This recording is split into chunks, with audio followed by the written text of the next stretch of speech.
Well, her brother hit the BMX track, so little sister thought she'd have a go too, but neither of them probably thought that a rip around the block on a BMX bike would lead to an Olympic medal. Sarah Walker, lovely to see you. Did you think all those years ago freewheeling in Kawerau with your brother would lead to a career? Absolutely not. BMX wasn't even an Olympic sport, and so we were just two kids riding around the block on our BMX bikes. Because I think BMX bikes, skateboards, roller skates, it's the epitome of the 80s, not really a career choice. No, exactly. But my dad is a PE teacher, and like as an 8-year-old, I was just determined to go to the Olympics one day, and I would figure out how. But obviously BMX wasn't, and it was my favourite sport, but I tried all the other ones, but I just kept coming back to it. And I was very, very lucky when it was announced that it was going to be. Wow, so Olympics was always the dream. Did your brother try and claim some of the credit for that? Nah, oh, my brother's real relaxed. He's very chill, and he's just goes with the flow. So his Olympic dream was kind of just like, oh yeah, whatever, if it happens, cool. It's funny that you say that BMX was quite new back then. We've seen so many other sports come into the fold, haven't we? Yeah, surfing and golf. Do you think that there's still longevity in the BMX, or it's going to morph into something else? Great question. I'm not exactly sure. It's been really interesting because we have conversations about referring to BMX as a traditional sport now. Crazy, right? Crazy. It's not that long ago. No, it's not. And it just feels bizarre because I was part of the first Olympics for BMX in 2008.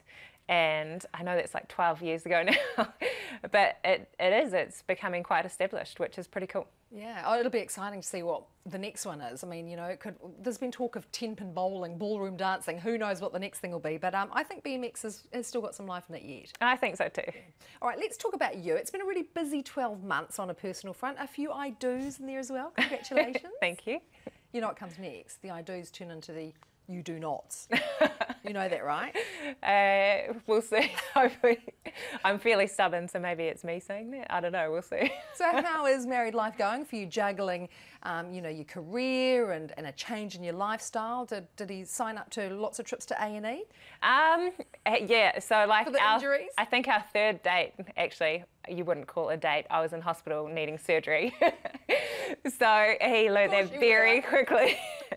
I'm like, this is kind of like, we're at this end, and then I think like 2 weeks earlier was like Halberg Awards, so like he kind of got a picture of like the top and the, yeah. What life was going to be like. Yeah, it's kind of, this is my best and this is my worst. He's not a physio or a doctor, is he? Because that would come in handy. It would be helpful, it would be helpful, but no, I guess, I don't know if it's weird to say that like just life has continued as it was before getting married.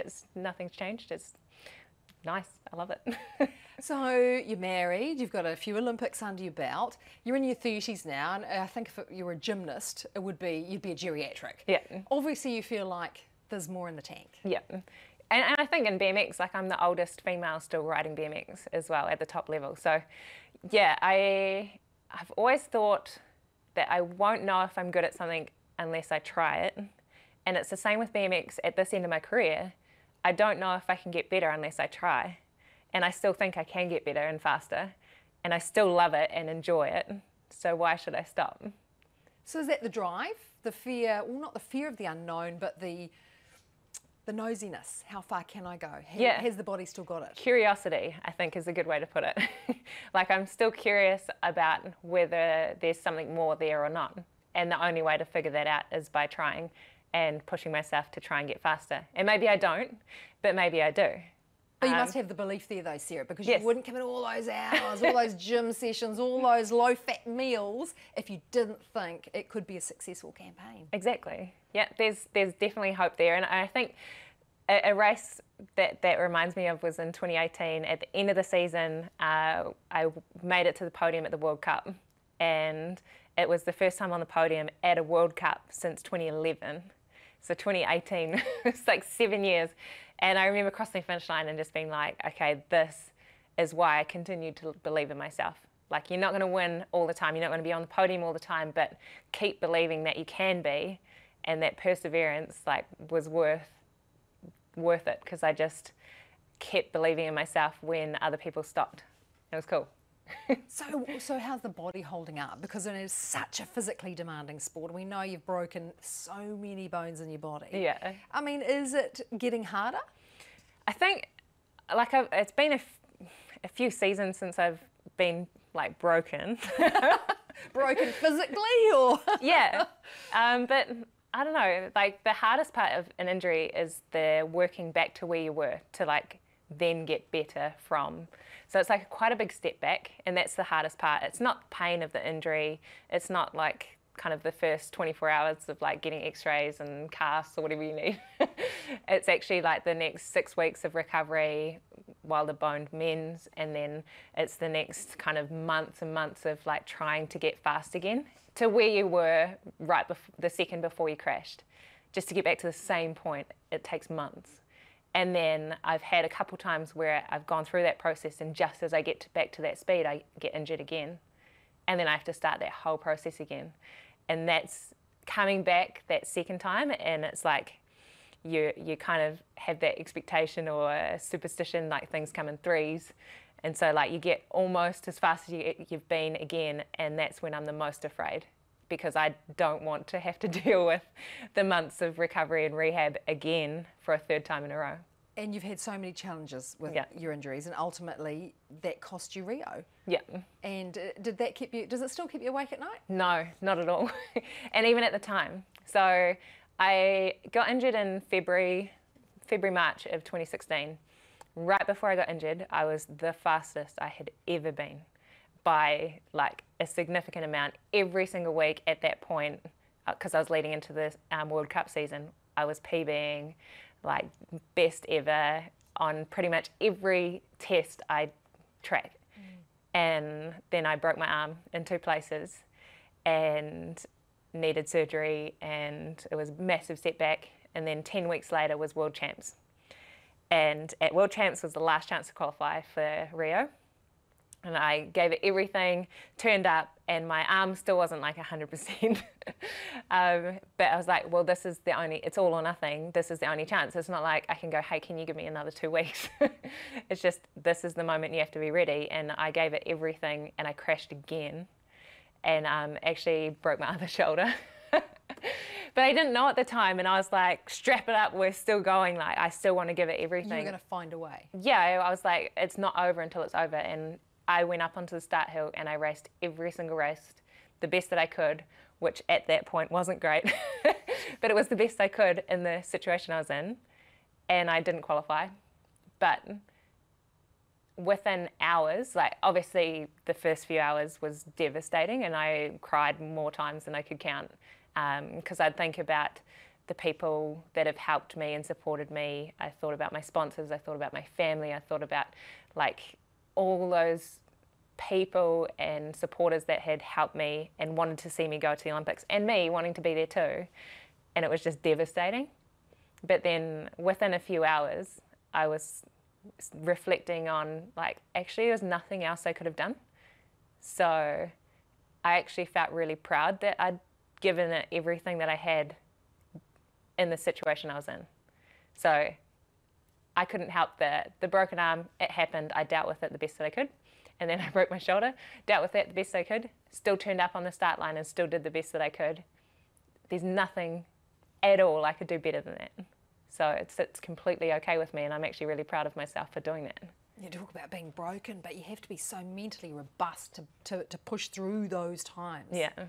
and bounce back. Yeah. I think there's a good level of being stubborn, and just being super determined to like, this is what I want to do, and I'm going to give it everything to do it.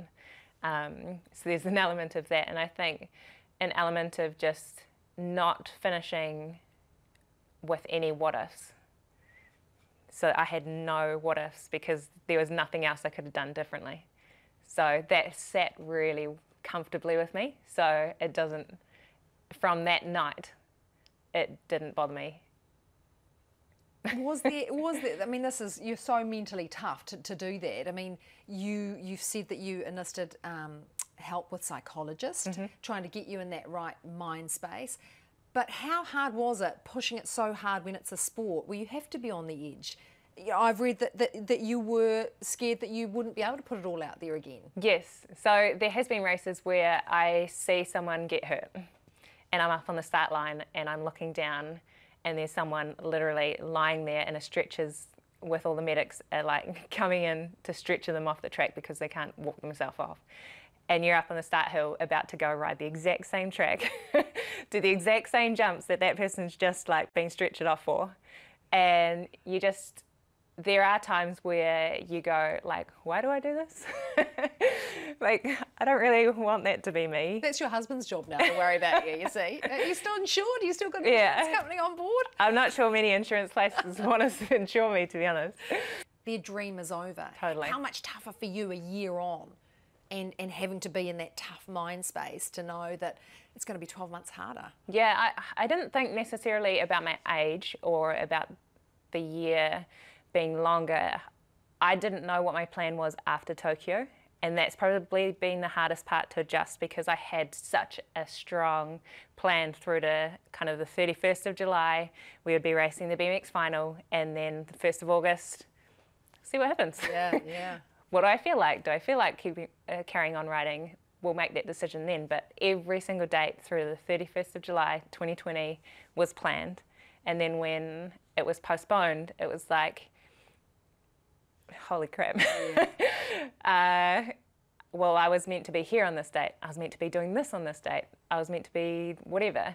And right up until the 31st of July this year, after it was postponed, felt so weird because I was not where I was planned to be leading in. And on the 31st of July, it was like such a weird feeling. Actually, the night before, I remember the night before, like I kind of got a little bit emotional because it was the night before what would be our Olympic final.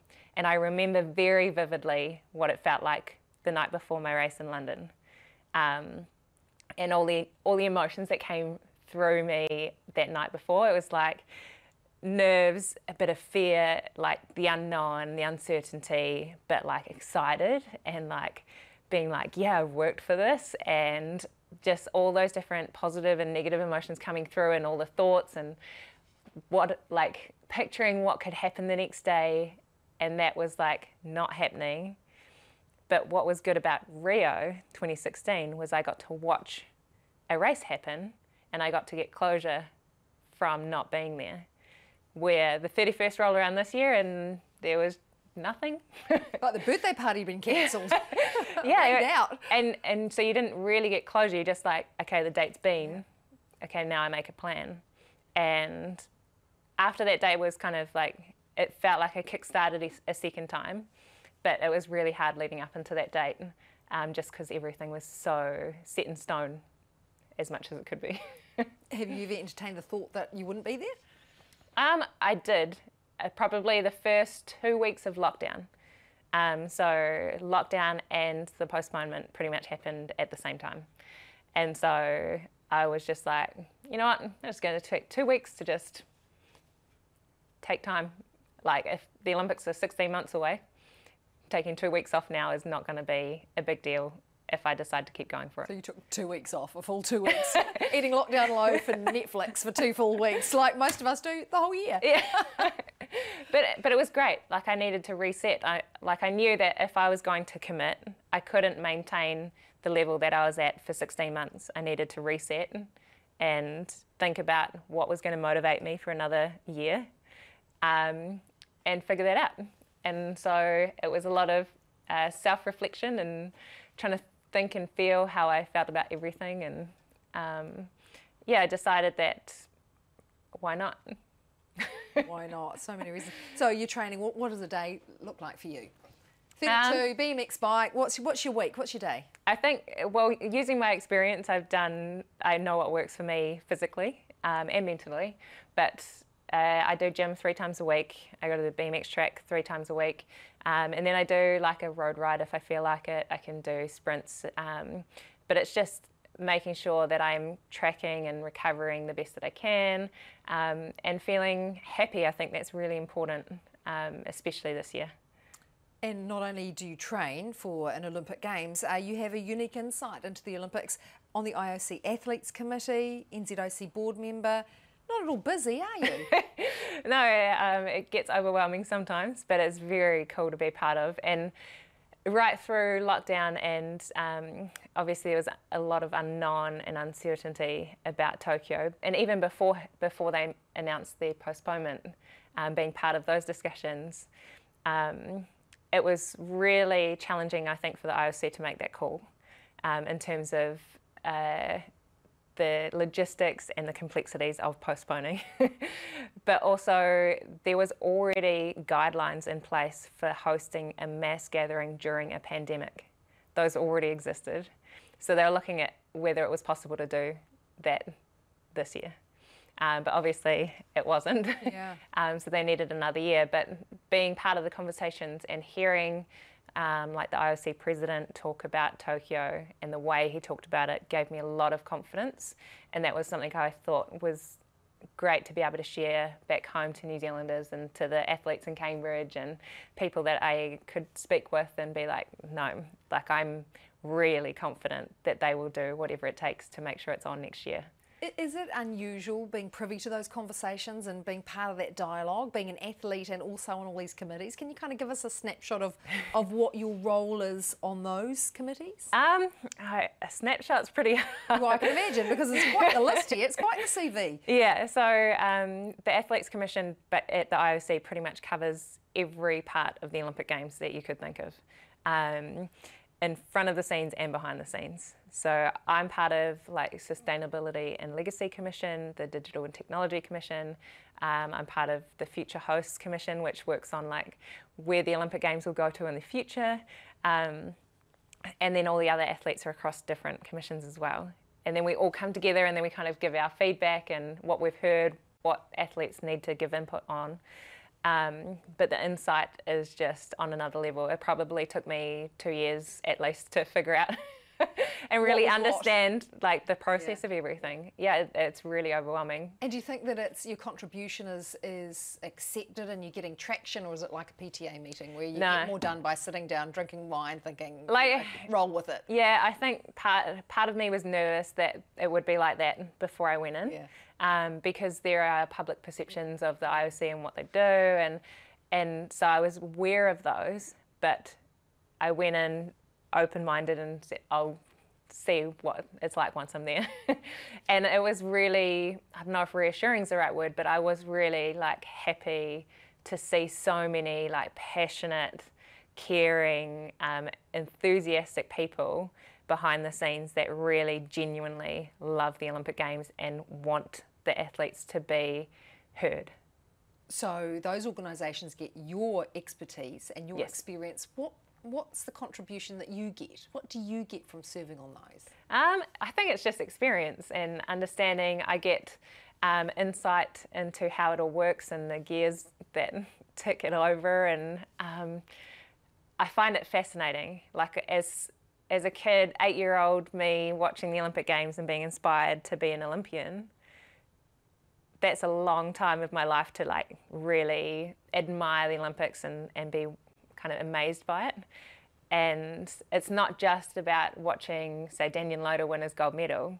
It's about like those moments of humanity that are like just super inspiring, like just the whole world coming together and sharing inspiring moments that just show, I guess, what the world is capable of in terms of peace and respect and friendship and all those kind of really cool, fuzzy feeling ones. And I know... No, it's so true, because I see those ads on TV with the music and the slow-mos of the athletes. You don't even have to be a sports fan to be moved by that. Totally. It really is uniting, isn't it? Yeah, like it just comes back to values. So, and sport is the way to display those values.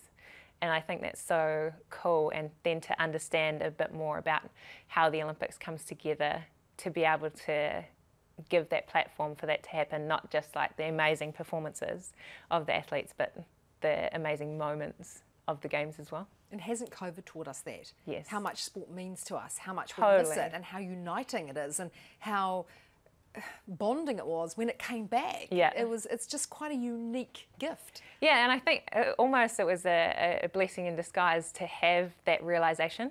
You don't know what you have until it's gone type thing. So to have a moment where sport didn't exist for a while, it's like, actually, yeah, this is something I really enjoy in watching or doing or whatever it is. Now, you're talking about watching the Olympics when you're 8 and having goals and aspirations. A lot of 8-year-olds play Fortnite and gaming. You're a bit of a gamer, I hear. Yeah. And you're not 8 years old anymore. No, but I grew up gaming. I think my first lot of BMX prize money that I won, well, I had to save up over a few races, but I put my first lot of prize money, I bought a PlayStation 1. I thought you were going to say Pac-Man, but that's from more my generation. So PlayStation 1. Yeah. Yeah, teenagers wouldn't know what that is now, would they? No. Well, a PS1 then, they know what a PS5 is, so they can kind of do the math. It's quite a lot older than a PS5. So that was your thing, sitting a bit of gaming? Yeah, and then I had a really big accident in 2014, broke both my arms and had a head injury, and actually doing some gaming as I recovered more with my brain, but also with my hands, being able to do the finer movements with the controller and stuff. So I played a lot. With both arms in a cast? Yeah. How did that work for you? With recovery, yeah. It was actually really helpful, but I find it a really good way to kind of escape and switch off from sport all the time. Yeah. So it's my recovery tool. And I love it. You were doing it on the morning of your wedding, gaming, is that right? I read somewhere probably. that you sat down and played a little bit of Fortnite and just zoned out. Yeah. What's in store for Sarah Walker post-games? Have you looked down the lens of that vision yet? Yeah, I reflected a lot during lockdown about, okay, well, if I wasn't doing BMX, what would I do? And I have thought about it through my whole career because BMX is a risky sport. And at any point in the 14 or so years, longer, 15 years that I've done BMX at the top level, it could have been over in 1 year or 2 years. At any point in my career, that could have been the end because of the nature of our sport. So I've always considered what else I could do. But Did parents ever try to get you to do something else? Were they worried? I mean, you say it's a high-risk sport. I don't think so. So my mum has a story where she could have gone to the Commonwealth Games for swimming. But she didn't because she felt like her friend who missed out trained harder than she did, and so she gave her spot to her friend. No. Yeah, so she was doing the right thing, she thought at the time, and then she ended up being like, oh man, I shouldn't have done that. So in terms of us following sporting dreams and making the most of it while we're young, I still think I'm young, is really something we've had ingrained into us, and that it's really important, and especially with Dad being PE teacher. It's sports, not just something that you can teach, it's something that you can live and breathe. And it's in your blood, it's in your DNA, isn't it? Totally. And I suspect it always will be. Yeah, probably. And I could definitely see myself in the sporting industry beyond being an athlete. I don't know exactly what that looks like, but I love sport and I love what it can bring to society, and yeah, whether it's that, and then just to go completely opposite end of the scale, I also really enjoyed designing houses. Shock me. Really? Yeah. Designing houses? Yeah. Yeah, so designing the floor plan and then watching it all come together from the ground up, and the whole process of building a house and living in the house you designed and learning from that. I love that as well. You've dabbled in that a little bit? Yeah. Yeah, so that is kind of my side hobby. Oh, just because you've got time. Well, I was lucky because it was when the deposit was 5%. So I made the most of that, and yeah, I just realised when I built how much enjoyment I got from that. So that would be the complete opposite direction, but still something that I know I have a passion for. So it's kind of exciting for me to know that whatever I do beyond BMX, I'll be excited about. Maybe not to the exact level of BMX racing and being an athlete, but still excited. Now, before we go, quick fire 7. I love this bit. just a few questions, Yep. just to kind of rattle off and maybe peel back a few more layers, because we don't know how long we've got you for, because you're a busy lady and all. So can I hit you with 7 quick fire questions? Sure can. All right. So the first one is pretty standard. Olympic rings, tattoo, yay or nay? Yay. I have one on my... Yeah, it's I have it on my yay. shoulder. Dare I ask where? Oh, shoulder. Yeah. And that was after Beijing. Beijing. Yeah, because I was 8 years old, dreamt of going to the Olympics, and I achieved that goal. Thought I would never get a tattoo, but I was like, actually, that one is worth me getting. I Committed. thought. Yeah. Parents would approve. Tattoo with meaning. Yeah. All right, question 2, beef or lamb? Lamb. Best accessory you've ever had on your bike? Ooh. Spooky dokies are like a go-to, but I ended up getting too fast for them to make their noise. So did you give a little trick? Well, actually, the other thing we did back when I lived in Kodo was we cut out like a milk bottle, and then you tape it to like the side of your bike and put it like right between the spokes, and then as you pedal and your bike gets faster, the milk bottle goes against the spokes, and it sounds like a motorbike. You bogan. Not really like You a motorbike, bogan. but You have some floppy dice on the front as well? we had a good imagination. What should you never put on a bike? Oh, good question. Nothing. Anything on a bike's probably fine. Trick it out, do what you like? Yeah. All right, freewheel If you love it. Nice. If it's going to make you ride it, go for it. maybe like thumbtacks, because otherwise you might get a flat tire. I tell you what would make me ride a bike, someone else pedaling it. That would make me ride a bike. Your proudest achievement? Probably the Olympic track in Tokyo. We were there last year, and the second jump there is massive, like massive. And we were there for 5 days, and I couldn't jump it. And I was in tears because I knew I wanted to jump it, and I knew I was coming back to race the Olympic track. And everyone else had left. I was the last one there. I know this is not a quick answer. That's right, I'm gripped. No one else was there. All the riders had finished. It was the last day. All the volunteers are like standing around being like, hurry up. And I went to go do it, and I chickened out again, and then came back up, and I'm like, I can do it. And I went, and I just fully committed, and I jumped it and landed it perfectly. And just the amount of relief and pride that I had from being so afraid that I was in tears to being like, no, I can do this, with no one around, no one being like, come on, Sarah, you can do it. It's just all came from me to be able to like overcome that fear. That was like... Proudest moment you did it. So you got on that plane knowing you ticked that box. Absolutely. Insane. Yeah. If you could win gold in any other Olympic event, what would it be? Easy. Ski across, because that's BMX on skis. BMX on skis? Yeah. That sounds like hard work. Finally, what's something that may surprise us about you?